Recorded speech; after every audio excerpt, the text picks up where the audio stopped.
Okay, gonna sharpen two chains here. One has hardly any wear on it. It'll be a good demonstration of how to match a factory angle.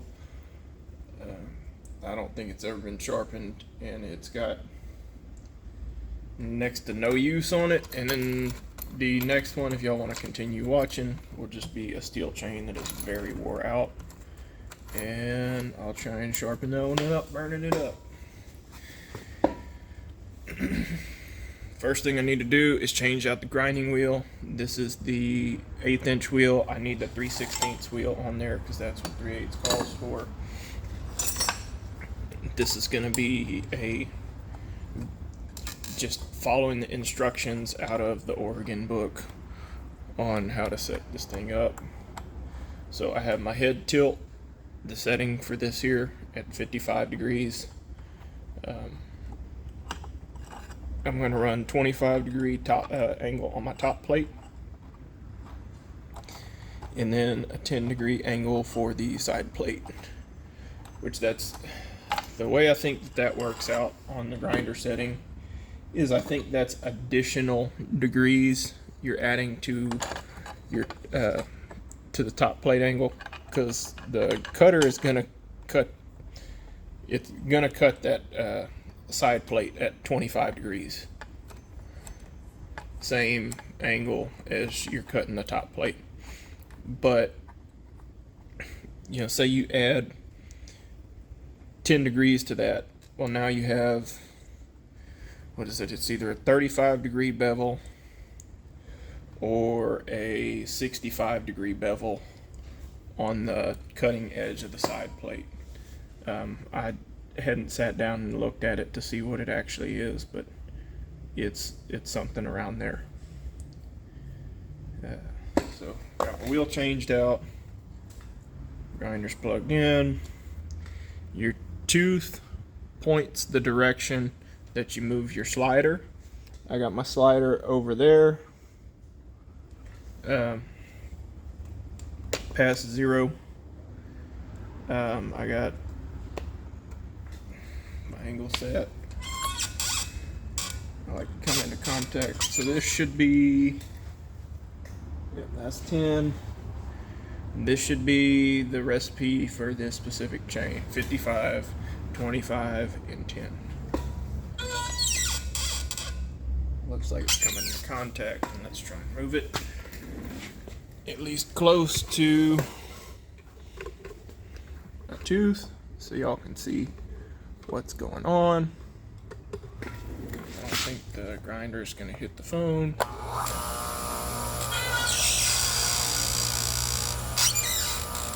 Get here closer. And it looks like it made contact across the entire thing, so that's probably pretty dang close to what it's supposed to be.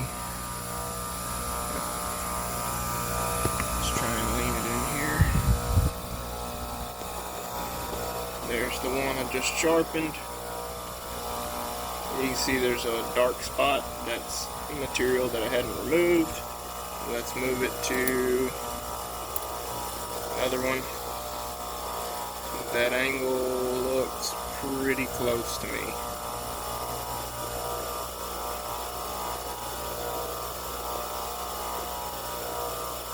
So I'll go ahead and knock this chain out, so you can see in real time what it takes for a chain to get ground.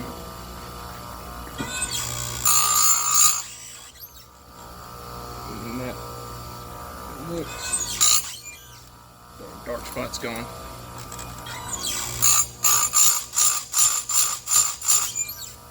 Multiple touches like that seem to work better than just coming down and burning up the tooth. I don't have any issues with, or I seldom have issues with the pink wheels. I haven't used any of the other ones, so I can't speak for the different colored wheels.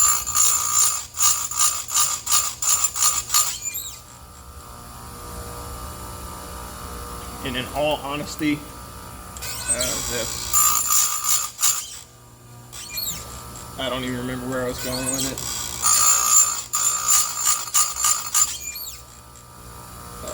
Here's another topic of contention, and I'll see if I can. Grinding on my tripod. So I think y'all can see it. I'll turn the grinder off so you can hear me. Here is somewhat of a point of contention.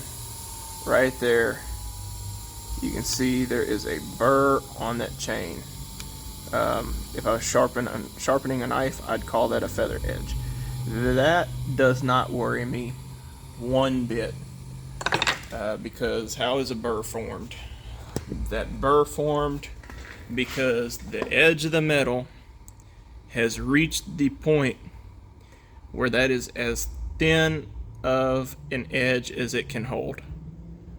So what's sticking off is instead of your edge being a point here, it's now squished down flat and the point is back here. Well, this top material, that's your burr.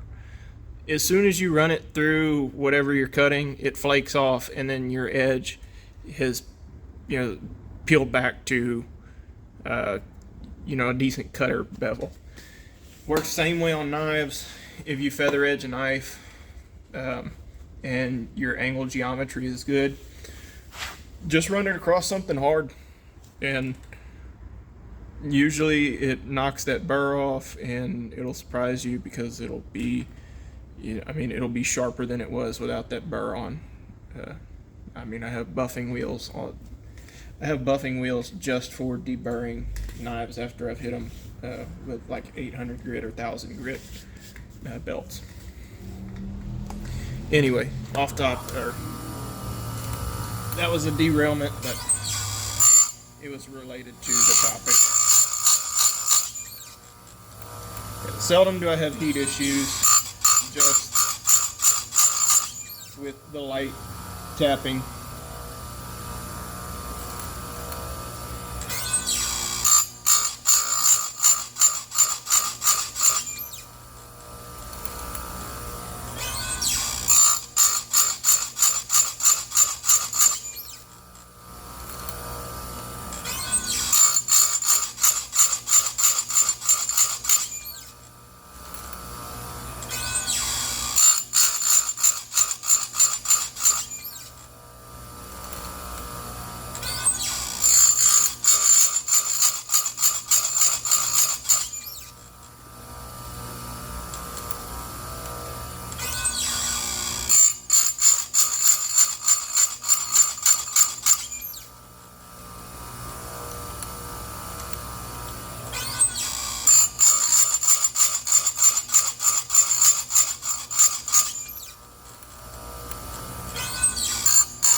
And that's the tooth I started on.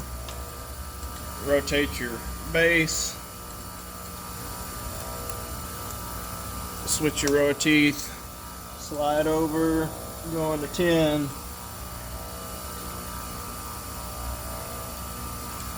And leaving this at the same 55-degree angle.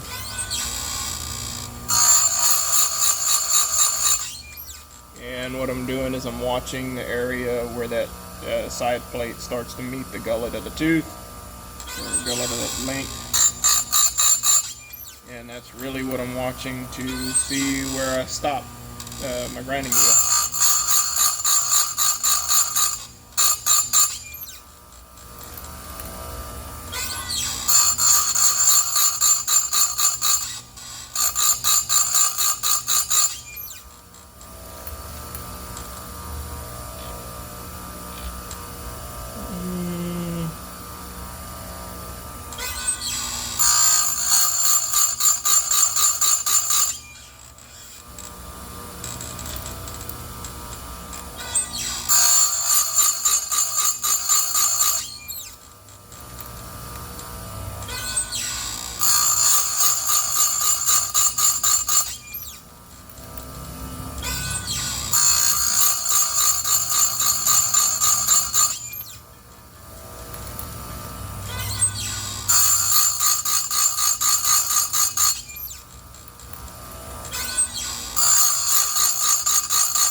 And that's the last tooth.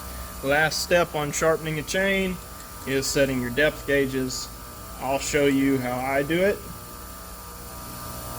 I hadn't seen anyone else do it this way. Doesn't mean that I'm the first person to figure it out. It's just I haven't seen anyone else do this.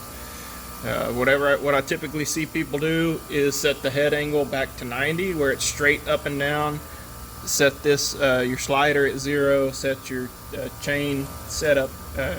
Your top plate angle at 0.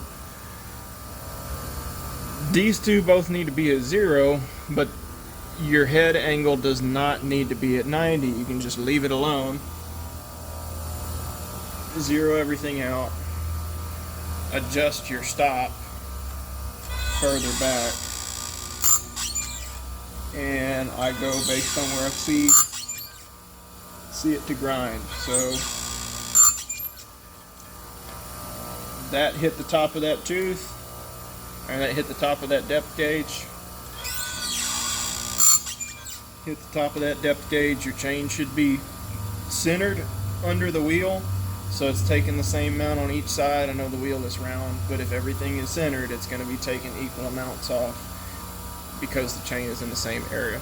This chain is brand new. I'm not going to hit all of these. I'm just going to show y'all how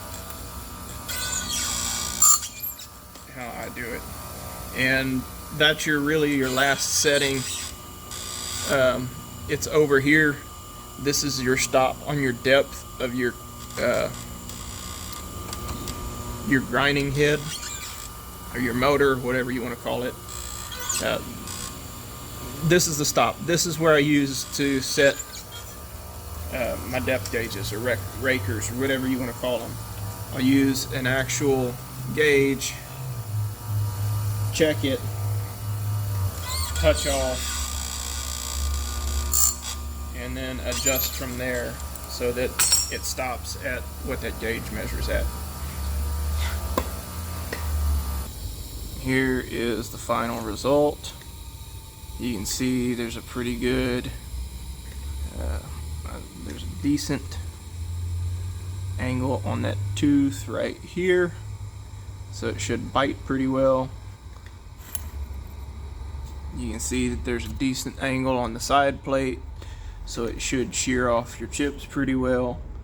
I think that's real important I think someone said that was real important in fibrous wood, but I'm not sure. The angle looks very, very close to what this chain does out of the box. It's, don't overthink it. I'm just following directions from the Oregon booklet here.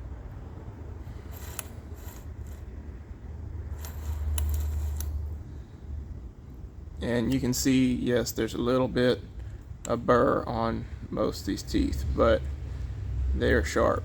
It'll pull chips out of my fingernail, so it's sharp. You can't argue with that.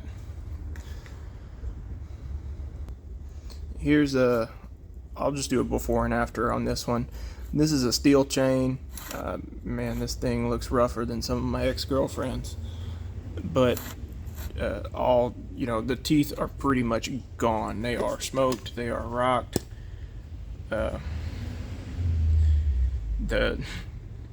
It might not be appropriate, but the term Ralphie May would probably use is stoned like a biblical whore. That's not appropriate at all, but I think it's hilarious. Anyway, there's your before. Let me set you up with an after. This is after the first pass. Profile still jacked up. This top plate needs to be flat across. Where it's sloping down here, that's not going to cut worth a darn. I didn't do this side yet, but I still have to do all of these the second round, and then I got to do the opposite side twice, and then set the depth gauges. And here's what I ended up with on that rocked chain. Is it perfect? No. Is it a whole lot better than it was and functional? Yes. Do the depth gauges look a little wonky? Yep. It'll cut decent, and then by the time it dulls out from this, I should be able to sharpen it again and have any errors that occurred or still left over from this one straightened out. You know, I'm not super happy with the top plate on that tooth. It's still a little bit off, but it definitely has a point now. Side plate's got a good edge to it, and it should work out just fine.